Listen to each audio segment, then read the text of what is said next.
Our next speaker is going to be Anastasia Stepanova. She is with the Institute of Biomedical Problems. I first met Anastasia when I went to Russia in 2013. It was the second time I was in Russia. The first time was 1969. She wasn't there, so I went back and found her. She was working in a non-technical job at that time, but she encountered the Mars Society, became interested, and now she's an engineer doing Mars simulations at the world-famous Institute of Biomedical Problems, and I understand that she's applying to become a cosmonaut, and I think she'll make it.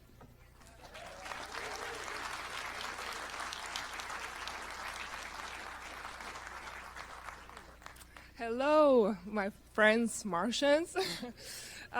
Thank you so much. I'm so happy to be a part of this big Mars Society family, and thank you, Zubrin, for changing my life. Okay, so in 2016, I completed 3 months simulation program as a part of Mars 160 at MDRS, and then in 2017, we went to Devon Island and spent 1 month there at the amazing Flashline station. As you can see, the terrain is quite amazing, and it really shows that how we're going to live and work on Mars. And we actually tested, how we're going to find life on Mars. This is our crew quarters, and this is what we faced in the Arctic. So I love it. Is it, wormhole or something? No. So this is what happens with permafrost when snow melts. So you walk in a spacesuit, 14 kilograms. There is also this kind of quick mud, which can suck you in. A few times our crew members, they were stuck in it, and we had to drag them out. Plus snow with rain is on your helmet, and also there are polar bears, so you have to carry a gun. Thankfully on Mars we're not going to have polar bears, but conditions were quite rough.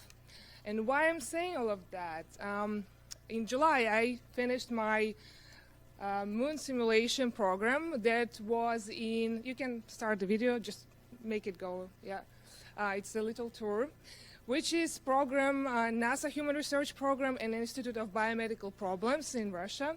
So all of this huge station is in Moscow, like in the city center almost, and this is the facility. Oh, can you, just play it. This is the facility where was Mars 500, if you heard it. 6 people, international crew spent 520 days only in this fully hermetic station. So we had our own atmosphere. The air pressure was 3% higher than what we have here, so microbes and dust wouldn't get into our station. It was totally controlled from outside, so 24/7 we had crew engineers and surgeons, doctors, psychologists monitoring how we are doing. We had 88 cameras. Thanks God, not in toilet, not in a shower, not in our crew quarters. Yes, you can see our rooms. Here we have, we did twice a day DPC, Daily Protocol Conference. So we just talk to mission control that everything is fine. So we have we can see all the systems, what's going on with CO2 level, with oxygen temperature and humidity. And if something we notice is going wrong, we just call to engineers, so we send a message. We had a slight delay when we were going towards moon. So this scenario is, you just can leave it and keep it going. Sorry. Okay. So this is the hatch which leads to 50 cubic meters cylinder, which simulated once in a month cargo ship. So from other side, our scientists, they put delivery from Earth, like some tasty stuff from our families and equipment and the food. And then they say, okay, cargo ship arrived, you can open it. We open it, take it out, and then close again. And once in 4 months that we simulated, this cargo ship was as a moon landing ship. And I will show you how it looked. Okay, so this is the station. The huge hangar is a simulation for Moon or Mars surface. And the rest, we have several modules. Is 250 cubic meters. The large one, you don't see it, it's underneath, where we had our storage and our exercise equipment. Then we have 150 cubic meters cylinder. It's where we live, crew quarters and kind of kitchen. We had 100 cubic meters. It's medical station, and 50 cubic meters. It's like cargo ship and lander. So that's approximately the sketch for station. And this is the lander. Thanks God I was not in these 4 crew members. So in I think on the 3rd month, 4 of us had to go there, live there for 1 week. I was not there. I'm happy. So because you see, there is only one. There is a toilet, nothing else, and you just stay all together and simulate that you landed on the moon. Then you go out. Okay, yeah, I'm comparing EVAs. So then you go out. Only 2 crew members went out. Is Russian cosmonaut and American representative Ryan. He's an engineer. They had kind of a simulated virtual moonwalk. Okay, yeah, this is how it looks there. And on top, on the left hand, this is what our astronauts saw when they were doing the EVA. So yeah, it was a lot of work. System is still not perfect, but they've been repairing the rover, simulating that they're chopping the stone on the moon, and for them it was quite realistic. So it's another approach how you do EVAs. Of course, consider if you compare it to MDRS and FMARS, it's quite different. And I think this part, when you really work in the field and it's hard, it's complicated, and there is a lot of risks, such as polar bears, or I'm joking, yeah. In general, yeah, you learn and you feel totally different. You have totally different feeling how it will be living on Mars. Here it was, yes, a bit more artificial. So since I'm comparing, this is the crew for Mars 160. We had very diverse crew, and not only in nationality, but also in the skills.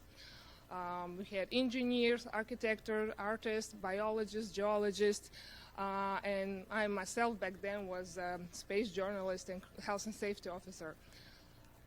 Here is not so diverse. So we had 2 members from States and 4 from Russia. The main requirement, you have to speak Russian and English, so it was harder to find also more Americans who can speak also Russian as good as to understand all the experiments and technical terms. In the middle, a real cosmonaut who was on ISS, Evgeny Tarelkin. He was our commander. We had flight surgeon Stefania on the left. She works in BMPS Psychiatric. Alan Mirkadirov, he works in NASA as engineer. Dasha Zhidova, she works at Energia, if you know the Russian organization who is actually building Soyuz capsules. And Ryan Holt-Pavialitis, he is engineer in Arizona at El Rock. So yeah, we both spoke English and Russian. Well, some not so perfect English or not such a perfect Russian, but still we managed and progressed a lot. And what we've been doing, which researchers at Mars 160, we've been looking for life. So the main goals were microbiology and geology. And it's fascinating because we were looking for extremophiles. And we found some really good ones in gypsum. And gypsum it's plenty of it on Mars. Also, we did how it's to build in a spacesuit. Like this dome project is quite simple to build it. To just put it all together. If you're not in spacesuit, it takes you 30 minutes. But in spacesuit, it took us 3 hours. So it shows that it will be difficult to build on Mars. Also, we had spacesuit interface projects, like a lot of engineering projects. And this is what we had in Sirius. So mostly it's physiology, psychology, and microbiology of humans. The main reason for Sirius is to actually see how human body, our psychology reacts to live in extreme environment and to prepare humans to go to the moon. That's why NASA approached us and wanted to use this facility and to have this joint project, because they're preparing for deep space getaway, as how they say it. So the plan is that we are flying, we are getting from Earth to the orbit of the moon, and spend there a few months at the orbit of the moon. This is the scenario. Then 4 of us go to the lander, land on the moon, spend there 1 week, and leave rovers there, and head back to the orbital station, and from orbital station control the robots and rovers on the moon surface, and then we go back home. And they plan, so we did this 4 months. Next year will be 8 months, then they plan 1 year and 1 year. By the way, if someone wants to be in 8 months or 1 year, you can contact me, but make sure you start to learn Russian. So we had this crazy psychological experiments. Oh my God, I never did so many surveys. So we had this psychological time. For example, you can look at any watch, you can count in your head, you just need to guess when the minute will be over. And I was like writing the numbers down. And it's interesting that we've been doing it every month, so that the pattern didn't change. So one crew member always thought that 1 minute is 120 seconds. Another crew member always thought that 1 minute is 35 seconds. That's also how we approach the time there. From NASA, we had a lot of surveys. First thing, you wake up in the morning, you do the survey. How did you sleep? If you hate your crewmates, if you want to commit suicide, and all of that. Yes, that was fun. Then you do the medical check. So temperature, pressure, and you weigh yourself. That was not the best part because we've been gaining some weight. And there is a test from France, emotions. You look at these beautiful videos and it relaxes you, but then you need to actually press the buttons. As you can see, the green buttons. So you see on the screen words yellow, but it's colored red, and you need actually to press yellow button, not the red. So it's like game of a mind. And if you make a mistake, terrible sound, it makes you even more nervous. And also, we need to cut our piece of our hair a little bit, thanks God, but for a level of cortisol, hormone of stress. And after simulations, they will check what's going on with you while you were doing this. We had Lucier test, maybe many of you heard. It's easy, so you choose the color from the most favorite to the least favorite. You can play around the video. So we had also simulators, different simulators, docking to Soyuz. Also from NASA, we had this Canadian arm docking to station, and different simulators, which we had to do in different conditions. So they've been actually testing how the operators work under extreme environment. For example, we had sleep deprivation 2 times in our simulation. I call this the chair looks a bit like doctors for women. So yeah, yeah. Every time I don't know why I had this idea. Okay, so and in sleep deprivation, that's my favorite. In sleep deprivation, we didn't sleep for 36 hours. Oh, okay. Well, what you can see here, it's this part of our fingers.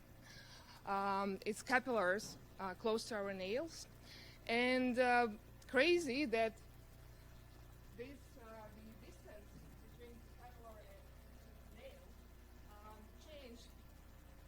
It changed because of the stress, and actually it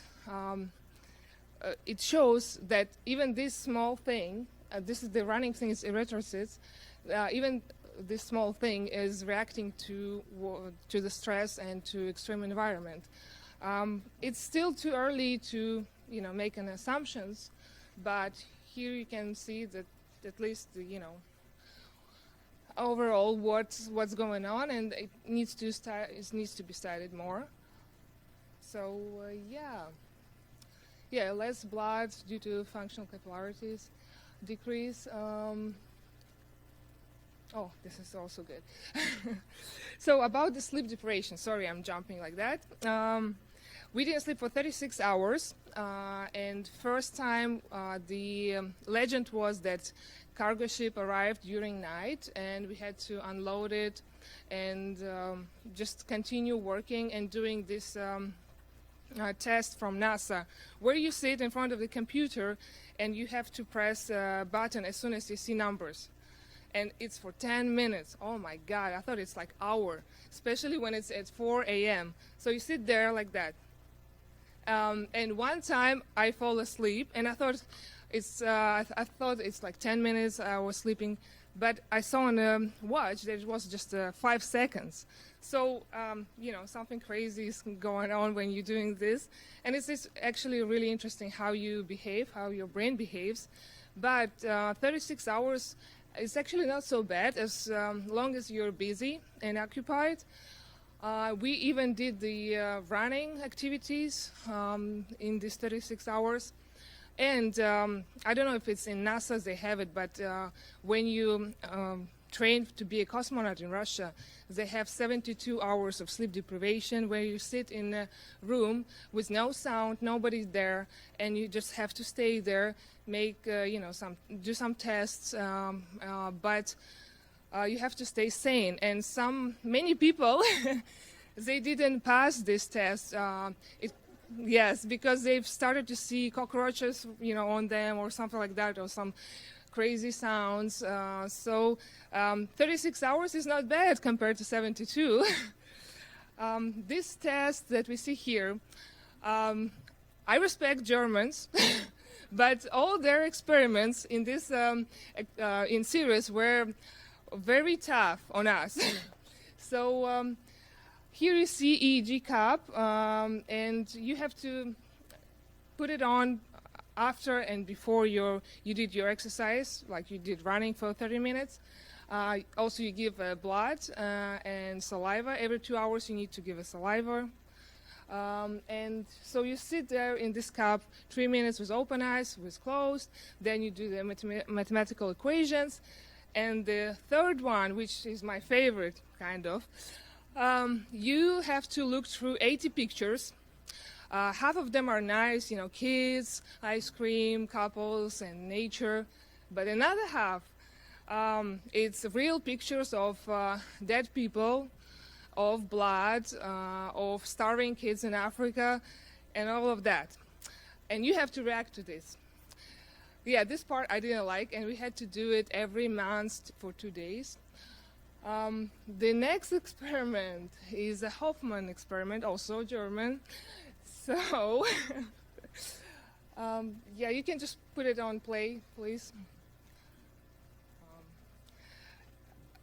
So here they take a blood from your finger, and then the mask is to test what you breathe out. Also, there is a lot of sensors on the body, and every 30 seconds they increase speed, and they want to test how far could you go. And of course, if you have 180 the heart rate, more than 180, our flight surgeon will stop the test. So I think our record was 22 kilometers.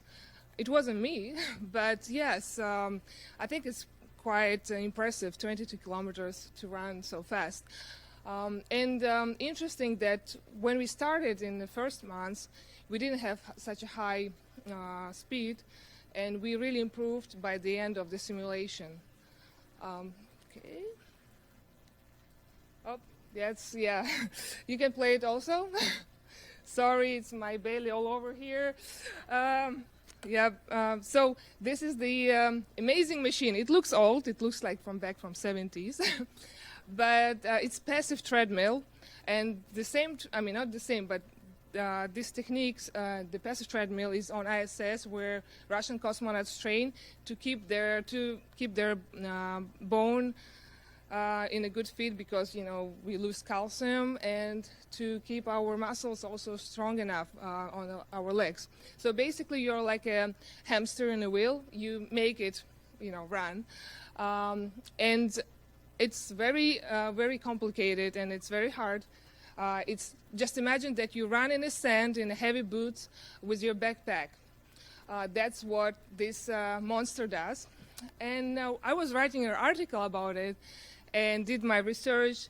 So the treadmill, passive treadmill, was invented for people in jail, so they would work. And I think it's kind of funny. So now we use it to stay healthy in space. This is another experiment.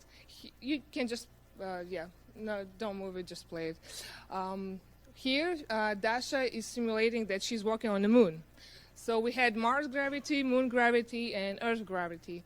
And we have a lot of sensors on her legs, which record how muscles work and how they react. This was fun.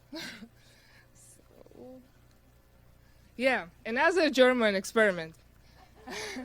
I love them. Love them.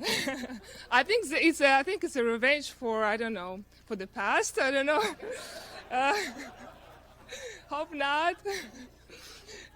Just imagine, it's around 12 sensors here, and you have to wear it and sleep in it for 16 hours. Yes, nice. And it's really fun to put them on. Can you play the video, please? Just leave it. No.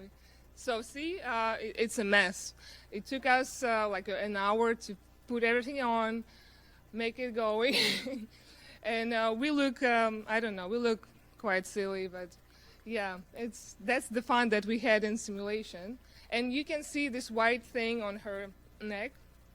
This is from NASA. It's a socio badge, that's how they call it.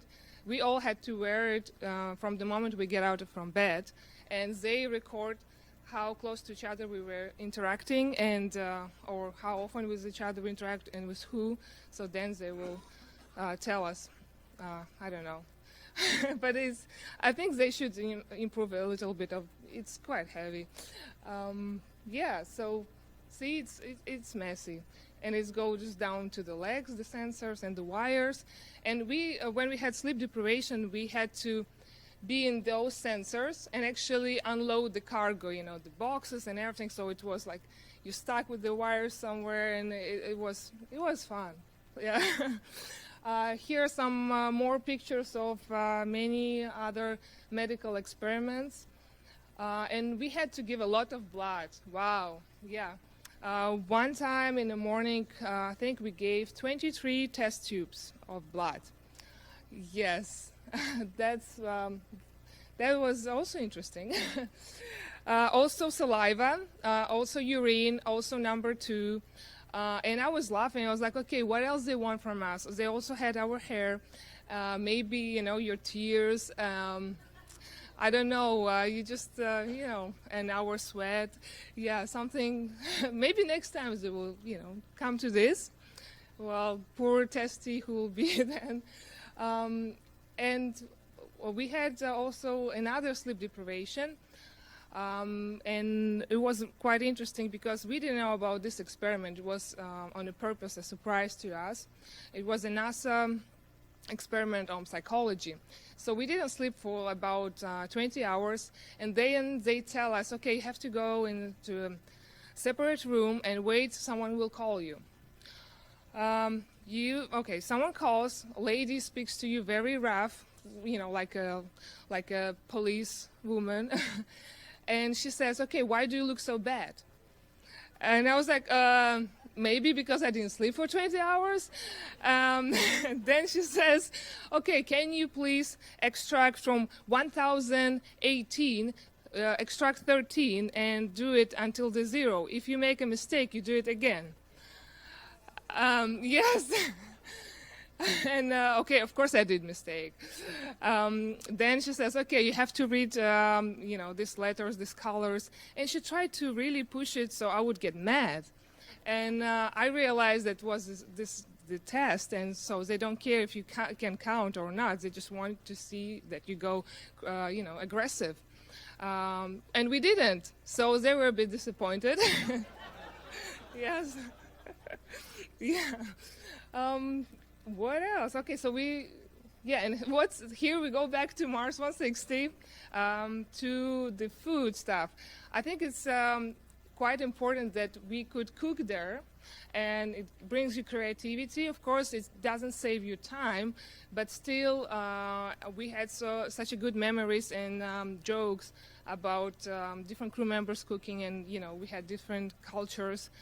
I think I told about the story that Anushri, she's from India and she never cooks soup, so we asked her one day to do that. So she got Velveeta cheese, just melted it on, and put dehydrated vegetables. So the spoon was just standing in there. And she's like, here you go, there's the soup. And I was like, wow, we're going to have a heart attack from that. But yeah, it was fun. In a series, we had only dehydrated food. You just add water and eat. We didn't have any kitchen, any stove, just microwave and a hot pot. And by the 3rd month, all the food, we didn't have satisfaction from the food. So we've been just eating, but we didn't really feel the taste. It all became like one. And I think this is also very important to realize and to understand, in Mars missions, okay? This is how we spend our free time, and this is how we spend our free time here in Sirius. The boxing, okay, our cosmonaut, he likes boxing, so, and we've been training a lot, so when journalists ask me if we had any fights, I was like, yeah, we had, but good ones. And the interesting thing on top on the left, we do the plank. So we've been doing it for 4 months, 3 times a day, before each meal.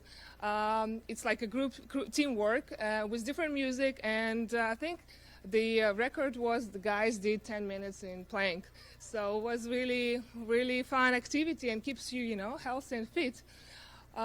This is, can you play it just all the way?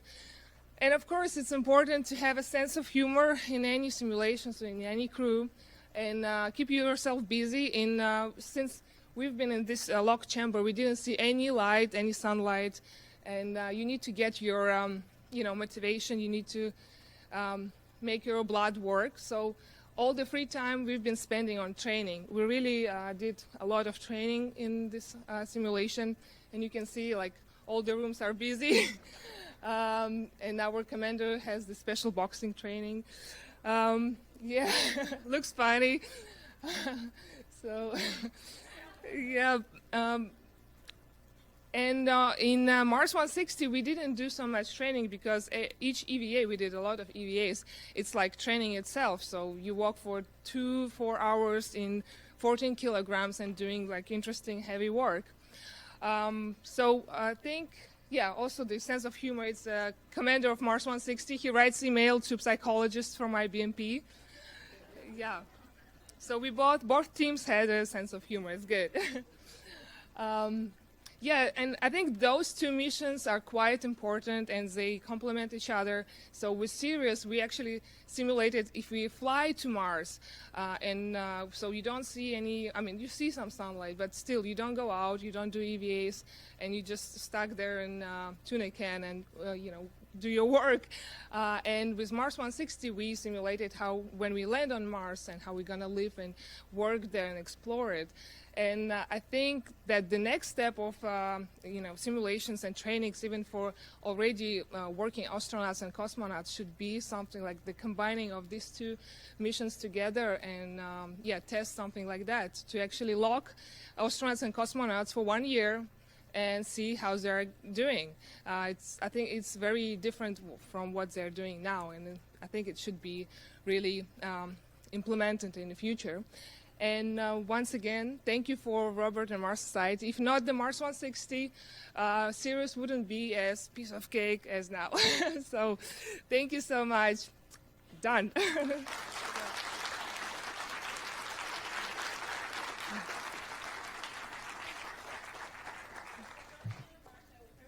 Yeah. Quick question. Fans really enjoyed listening and watching you. You had the microbiological studies and immunological studies. You were under sleep deprivation and stress. Did anyone get sick during that time, and what did you do? No one got sick, that's surprisingly. Although we had low level of vitamin D, but still, yeah, we did good.